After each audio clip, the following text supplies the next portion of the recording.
My kids are spending 2 weeks in this moment at an arts camp in the Adirondacks. It's called Long Lake. It's on a long lake. There was no way they could do nothing for 3 weeks after their time at their first camp, which is the camp I grew up at, Eisner in the Berkshires. So we decided that they would make their way to this new camp to try something different.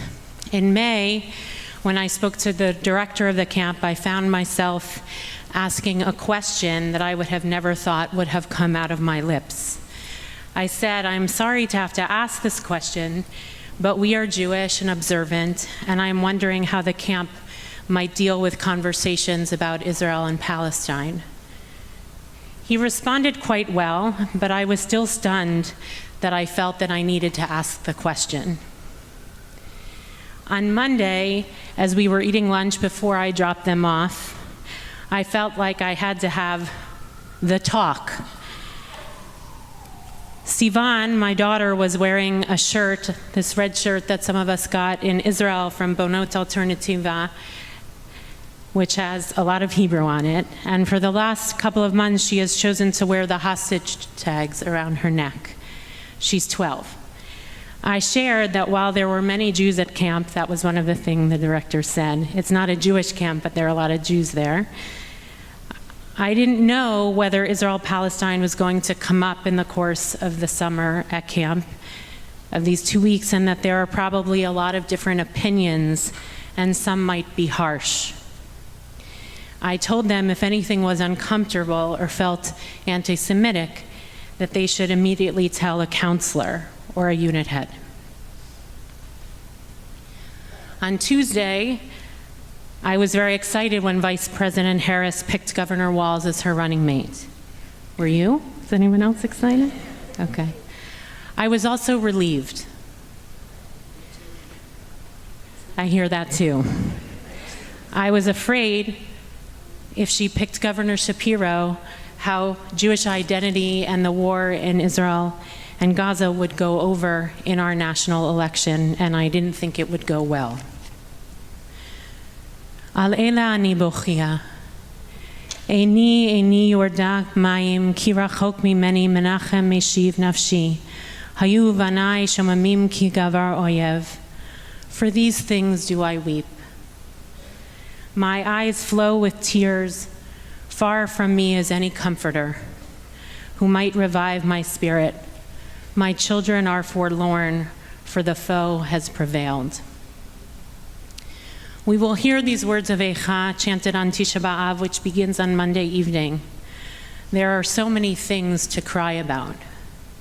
Not only those conversations with the camp director and my kids about being Jewish in America right now and anti-Semitism, but this past year and all the pain and trauma it has wrought. I, as many of you know, spent almost a month in Yerushalayim as part of being the 8th cohort of the Rabbinic Leadership Initiative of the Hartman Institute. During the course of my time there, the tears were never far from streaming down my face, and sometimes they did. We had a pilgrimage to Sderot. Our BJ trip also visited Sderot. We saw a film about the devastating story of the police station there and how the army had to raise the building in order to make sure the terrorists couldn't get out alive. Then, of course, we saw the empty lot where the police station once stood with impromptu memorials there. Approximately 30 civilians and police officers died in Sderot on October 7th. We then made our way to the site of the Nova Festival, where 364 people were murdered, not to mention the hostages that were taken. There is both a unifying quality to the site. It's a very big open area, of course. It's on kind of dirt. And there are metal representations of the red poppy, which is the famous flower of that part of the country called kalaniot. For each person that had died, with a picture of the person. But But then, so there's some unifying quality about all of those markings, but then each one is different if you go up close. Some have yahrzeit candles, some have little notes, some have more pictures of the person, some have representations of things they did. So while there's kind of this sense of overall quality of all the flowers that have been lost, there's also a very particular special uniqueness for every person. When you're there, and when I think about it, it feels like a whole generation has disappeared. All the faces of the pictures are so young and vibrant, and they're no longer alive. And as we had a ceremony marking our time there, we were startled by 2 loud, booming bombs going off and a round of shooting, all just a handful miles away in Gaza. Al Eila ani bochia. On all these things, I shed tears. Walking around Yerushalayim is like living in a wallpaper of hostage posters. Rabbi Levi Kelman is here, so this is his home. On bus stops, on buildings, on billboards. Bring them home. Bring Hirsch home. This is Hirsch Goldberg Poland's neighborhood, so he has a lot of prominence in the neighborhood. During one of the weeks I was there, the Goldberg Poland family had established what they called a week of goodness. I don't know where they can pull this off, I have to say. How they're even standing up, I don't know. Hirsch Goldberg Poland is one of the 150 remaining hostages in Gaza, and he's an American-Israeli citizen. And the Monday night of the week, there were hundreds of people gathered in the Tachana Rishona, the first station, the old train station in Yerushalayim. I'm sure many of you have been there. And they had hundreds of people gathered with a screen of Israeli songs that we sung and psalms. And it was a very Israeli experience of Shira B'Tzibor, of public singing, communal singing. But it was also weeping for why we were there.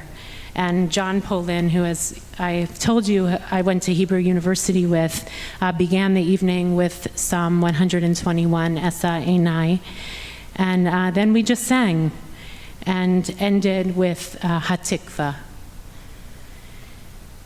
Later in the time there, Rachel Goldberg spoke to our group of 28 rabbis. She's very petite, by the way. She said it's not much of a difference between sitting down and standing up, she said. And she spoke of Hirsch and who he was and who he is. And she spoke of her faith in trying to get through.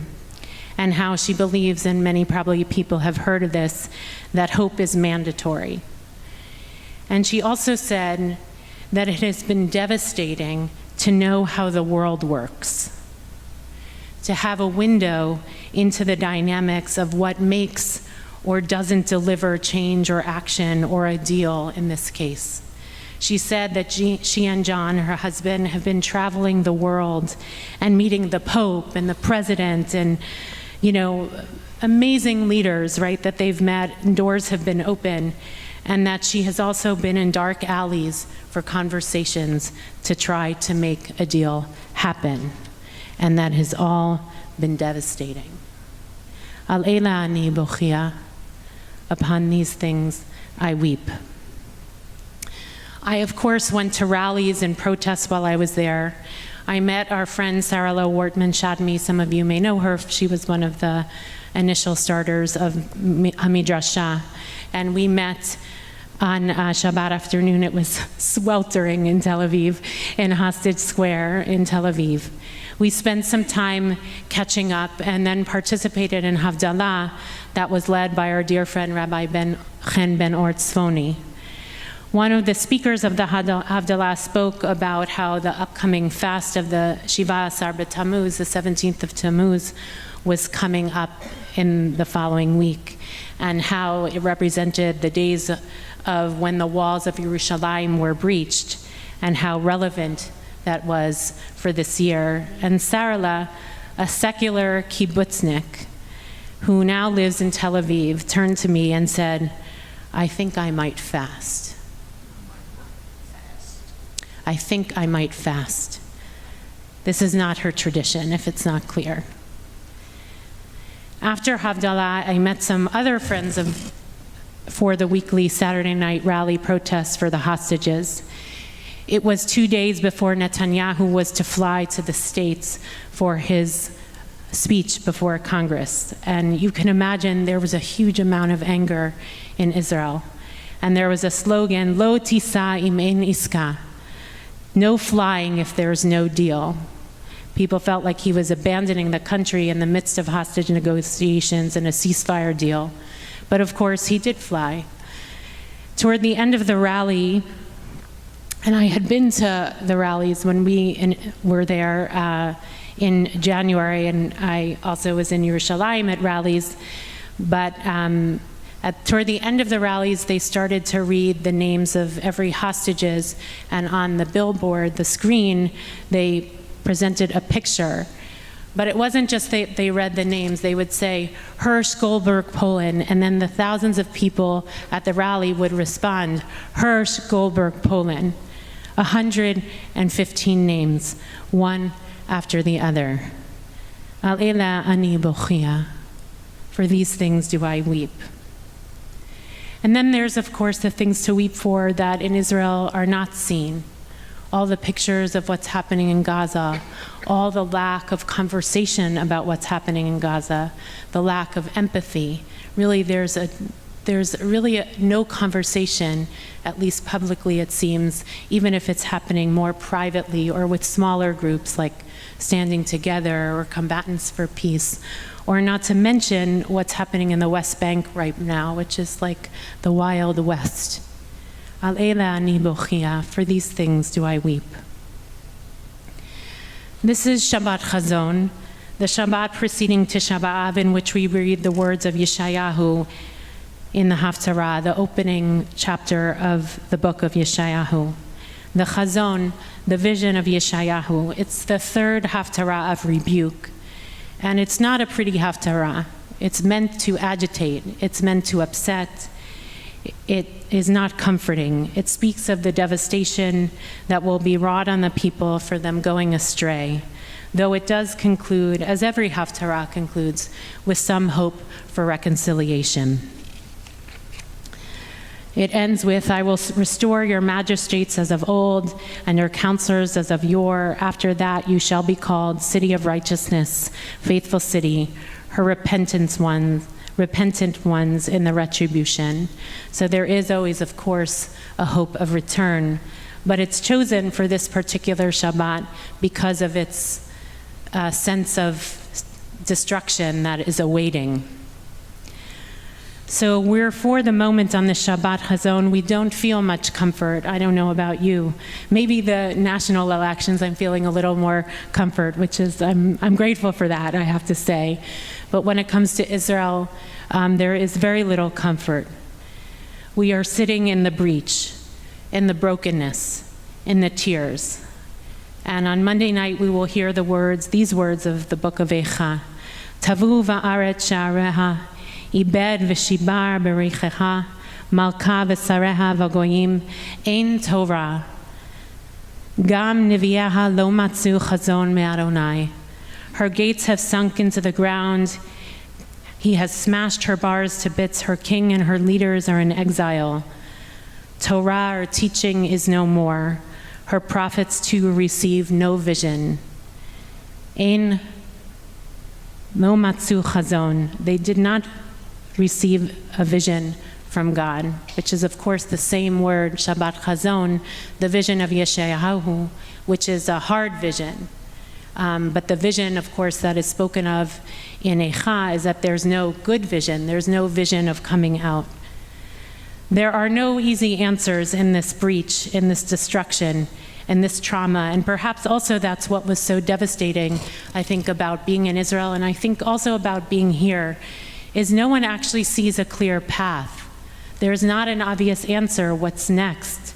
There's not even much of a debate about what the answer is. There is just trauma and sorrow and brokenness. Our tradition gives us this time in the calendar, this day, these 3 weeks, to sit in it, to not pretend, to feel the brokenness and the distance and uncertainty, to live with what is chaser, what is missing. And there is actually a piyut for Tisha B'Av, which we sing every year, at least the last number of years, called Chasra. And it talks about all the things that are lacking, all the things that are lacking, all the emptiness. And actually, if you saw in the Torah reading, it says that the Israelites were not lacking anything in the wilderness. So this is afuch, this is the opposite, that we're lacking everything. There's a lack of Torah, there's a lack of vision, there's also an abuse of Torah right now happening also in Israel with the right religious, what's happening in the West Bank, Smotrich, Ben Gvir. I mean, it's a terrible chilul Hashem, as far as I'm concerned, a desecration of God and a desecration of the Torah. There is a lack of vision, there is a lack of morality, there is a lack of a commitment to a safe and secure and peaceful future for Israelis and Palestinians. In the void, something is meant to emerge. I think that's our tradition deeply believes that. In fact, right, it's imagined in the tradition that the Mashiach is born on the afternoon of Tisha B'Av. And it's not like we stay in Tisha B'Av forever. Actually, Tisha B'Av is on the walkway towards Elul and towards the High Holy Days. But we sit in the void because something is meant to emerge, some kind of reconciliation, some kind of return, a path toward redemption, as Yeshayahu the prophet describes. During my time in Israel, Malila Helner Eshed taught a number of classes for those of you who know her, and she brought a poem by Rabbi Elchanan Nir, who offers, I think, a powerful teaching to what needs to emerge. Nir is an Israeli poet, a writer, and an editor who teaches in Yeshivat Siach Yitzchak in Efrat. So he's a religious guy. This is not a liberal rabbi. He was a student of Rav Shagar, some of whose teachings we've studied here. And evidently, when Rav Shagar once told Nir that when he was covering in a burn ward in Haifa during the Yom Kippur War, he realized that the Torah, like him, was hospitalized and covered in bandages, and that it needed to be brought out into life again. And this idea is echoed in Nir's poem called Now We Need a New Torah. So I'm going to pass out the poem. I didn't want you to have it before. Take one and pass.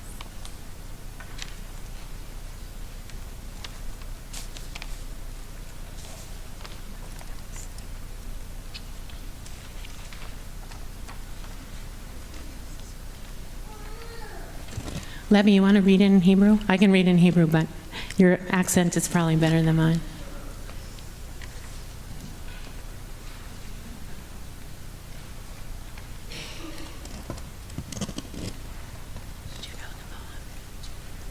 Did you know the poem? עכשיו אנחנו צריכים תורה חדשה. Does everybody have it? Let's wait. You can read it, Bill, get it. עכשיו, כמו אוויר לנשימה, אנחנו צריכים תורה חדשה. עכשיו, בתוך האוויר שנגמר והצוואר שנמחק, אנחנו צריכים משנה חדשה וגמרא חדשה, וקבלה חדשה, ועליות נשמה חדשות, ובתוך כל השבר והמלח והחרבה, עכשיו חסידות חדשה וציונות חדשה, והרב קוק חדש, וברנר חדש, ולאה גולדברג חדשה, וחווה דעת חדש, ואמנות חדשה ושירה חדשה, וספרות חדשה וקולנוע חדש, ומילים חדיתין עתיקין, ונשמות חדשות עתיקות מהאוצר, ואהבה חדשה מתוך הבכייה הנוראה. כי נשטפנו כולנו בנהרות רעים ובארי, ואין בנו הר ואין עוד לוחות, ואין לנו משה, ואין בנו כוחות, ובידינו עכשיו הכל ניתן. Now we need a new Torah. Now, like air to breathe, we need a new Torah. Now, gasping for air and with choking throats, we need a new Mishnah, a new Gemara, and a new Kabbalah, and a new sense of the soul. And inside all the brokenness and the salt and the desolation, now a new Hasidim, and a new Zionism, and a new Rav Kook, and a new Brenner, and a new Leah Goldberg, and a new Yehavah Dat, and new art and new poetry, and new literature and new cinema, and new old words, and new ancient souls from the storehouse, and a new love out of the terrible weeping. For we were all washed away in the rivers of Re'im and Be'eri, and we have no mountains within us, nor other tablets, and no Moshe, and no strength, and now everything is in our hands.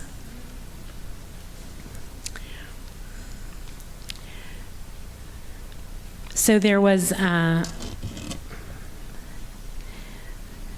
it's a striking, obviously a striking poem. It was published in Haaretz, which is, of course, the liberal leading paper in Israel, the equivalent, you could say, of the New York Times. He is not, again, he is not, he's not a Tel Aviv guy. Like, this is a guy who lives in Efrat. I actually watched a shiur he gave in Hebrew on the poem, because I think he felt he needed to explain himself also, right? And the poem is, of course, not meant to negate the Torah. This is not to say that the Torah should be sidelined, right? The poem is meant to say that what has kept us going and what has kept us enriched and what has been the basis of the Torah, the oral teachings of our tradition, which he, by the way, right, encompasses not only the traditional Torah, but of course the Torah of Israel too, which is Leah Goldberg and Yosef Brenner, all these poets and writers of Israel who aren't going to get us through. The recognition I think he speaks to in this poem is how broken people are, the trauma and how washed away. Re'im is the kibbutz right next to where the festival was, Nova Festival, and Be'eri, of course, is the kibbutz, one of the kibbutzim that was most impacted on October 7th. 1/10 of their population was killed. That's also where Rabbi Chen Ben Ortzfoni's husband grew up, on Kibbutz Be'eri. All of his family was saved. But just to say that what the Constitution of the country and the Constitution of all the sacred literature of who we have been up until now may not take us through anymore. And something new has to be born. And for a religious person to say that is incredibly powerful. And it's not because he doesn't believe in the power of the Deoraita, that the Torah itself, but he also recognizes that the Torah is an evolving thing, that it has to be birthed anew. You know, we say in the brachot in the morning that God renews creation every day, and his call here is that a newness needs to be born out of the tradition, because it is not going to get us out of this. And I think also importantly, he puts in the poem that Zionism, as it once stood, is not going to get us out of this. There has to be a way to birth a new story. And of course, part of the reason for that is because everything has crashed. All the things that people felt like they could count on, safety, intelligence, army, trust. Even, I think, even friends who have been peace activists all their life, Levi amongst them, we met in our trip in January, which I think I spoke about, with Ronit Kadar, who's been an activist. She's, I think, in her late 80s, and she's been an activist all her life. Friends in Gaza And she's like holding by, she said, I'm looking for the thread, right?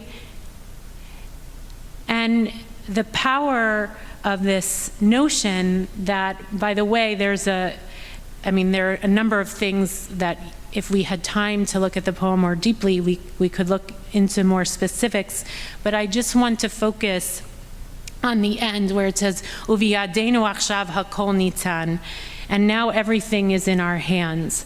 So it's an allusion also to the famous phrase by Rabbi Akiva that everything is given, but free will is in our hands, right? He doesn't say that. He leaves it waiting he says, everything is in our hands, meaning we have the free will to choose to birth this new story. But it is from a place of disruption where continuity is cut off in some way. And I think it echoes in some way what his teacher, Rav Shagar, said.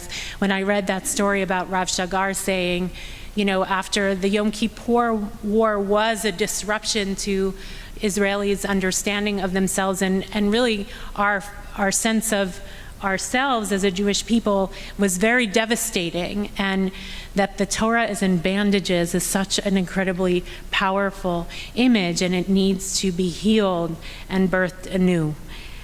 So I, of course, don't have the answer to that. None of us do. But I think what this poem invites very, very powerfully is recognizing that we're in the breach, right? There are no luchot.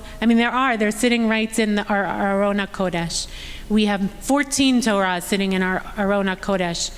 But what we take from them and what we learn from them and what we build from them may have to be different now than it was before. And the Zionism that has been preached, cultural Zionism, religious Zionism, labor Zionism, all the different Zionisms that birthed Israel well before the state actually came into existence and have been debated and played out in lots of different ways over the course of Israel's history.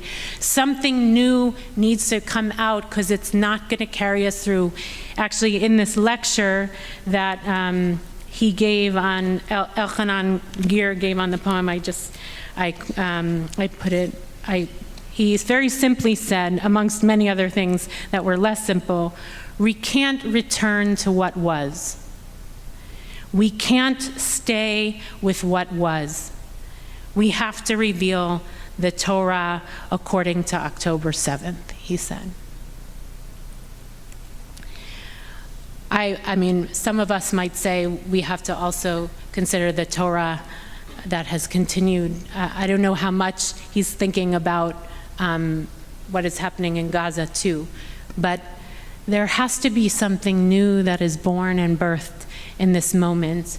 And that is actually the greatest power of Tisha B'Av, is to sit in the breach. And one of the things that Malila said in this teaching that she gave, of which she shared this poem, was that people have not actually mourned enough because they're still traumatized and the hostages are still there and people are still sending their kids to the army and to Gaza and to the north. And now everyone is awaiting what's going to happen on the border in the north and the attacks that are anticipated. So for all the mourning that has happened, for the thousands of funerals that have happened, and the shivot that have happened, the deepness of the destruction has not actually been mourned in a way that ultimately can help birth something new. And I suspect that will take years and years to come. And again, we don't even know the fullness, and certainly Israelis don't know the fullness of what's been wrought in Gaza too. So I share this not to be a hopeless person, because that's not my nature. But I share it because, and you can hear in my voice, that I think part of the Torah of this moment is actually to sit in the breach. That Tisha B'Av comes right on time, even though it's late this year, and that we don't diminish the horror that has been wrought over the course of this year, which includes the horror that we are a part of as a Jewish people, what we have allowed, what we haven't screamed out for, all the trauma, that we sit in it and fast in it and sit on the floor and listen to the words of Eicha and listen to this chapter of Yeshayahu to say, we are living in a deeply, deeply broken world. But the religious version of that is to say, Achshav anachnu tzrichim Torah chadasha. Now, having sit there, we need a new Torah. May we have the zechut, may we have the merit, and may we have the audacity also to not rest on laurels of the past or Torah of the past, but have the chizuk, the strength, to, in our devastation, also seek the newness that comes from living in the breach. May it come to be.